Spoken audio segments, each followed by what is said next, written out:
Selamat datang di Facebook Tante Yuni. Sejarah VOC di Indonesia, dari perdagangan hingga penjajahan. Ketika angin laut bertiup dari arah barat dan membawa aroma rempah-rempah yang semerbak, Nusantara pada abad ke-16 menjadi pusat perhatian dunia. Eropa kala itu sedang dilanda demam rempah. Cengkeh, pala, dan lada dari Maluku, Jawa, dan Sumatera dianggap lebih berharga dari emas. Namun, di balik kisah perdagangan yang harum itu, tersembunyi babak kelam sejarah bangsa kita, masa kekuasaan VOC.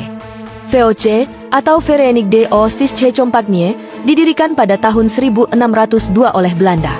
Awalnya, perusahaan ini dibentuk sebagai badan dagang yang bertujuan untuk bersaing dengan bangsa Portugis dan Spanyol dalam perdagangan rempah-rempah di Asia. Namun siapa sangka, niat berdagang itu lambat laun berubah menjadi nafsu penjajahan yang merampas kedaulatan bangsa-bangsa di timur, termasuk Indonesia. Kapal-kapal besar VOC berlayar menembus lautan, membawa meriam dan bendera oranye kebanggaan Belanda. Mereka datang ke Nusantara bukan hanya untuk berdagang, tetapi juga untuk menguasai jalur perdagangan. Dengan kecerdikan politik dan kekuatan militer, VOC mulai menancapkan kuku kekuasaannya di berbagai wilayah. Awalnya mereka mendirikan kantor dagang di Banten dan Ambon, namun kemudian pada tahun 1619, di bawah pimpinan Jan Pieter Zoonchun, mereka menaklukkan Jayakarta, menggantinya dengan nama Batavia, dan menjadikannya pusat kekuasaan VOC di Asia Timur. Dari sinilah mereka mengatur seluruh kegiatan perdagangan dan pemerintahan kolonial. VOC menerapkan sistem monopoli yang kejam. Rempah-rempah dari Maluku hanya boleh dijual kepada mereka dengan harga yang sangat rendah. Para petani dipaksa menanam tanaman tertentu sesuai kehendak VOC. Siapa yang melawan, akan dihukum berat, bahkan di bumi hanguskan.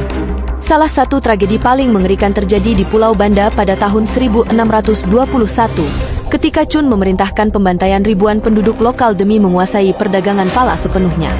Namun kejahatan VOC tidak berhenti di sana. Mereka menggunakan politik adu domba antar kerajaan di Nusantara. Sultan-sultan yang menolak tunduk akan dijatuhkan, dan kerajaan-kerajaan yang lemah diperalat. Kesultanan Banten, Mataram, dan Makassar adalah contoh bagaimana intrik VOC memecah belah kekuatan lokal demi mempertahankan kekuasaannya.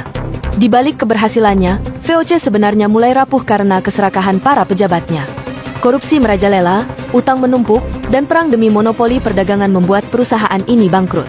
Pada tahun 1799, pemerintah Belanda akhirnya membubarkan VOC dan mengambil alih seluruh wilayah kekuasaannya di Nusantara. Namun pembubaran itu bukan akhir penderitaan rakyat Indonesia. Justru sejak saat itu, penjajahan Belanda dimulai secara langsung. Tanah-tanah rakyat dirampas, sistem tanam paksa diterapkan, dan kekayaan alam terus dihisap untuk kepentingan negeri asing. Semua dimulai dari sebuah perusahaan dagang yang awalnya hanya ingin berdagang, tapi berubah menjadi alat penjajahan paling berpengaruh dalam sejarah Asia. Kisah VOC adalah pelajaran berharga tentang bagaimana kekuasaan dan keserakahan bisa menghancurkan kemanusiaan.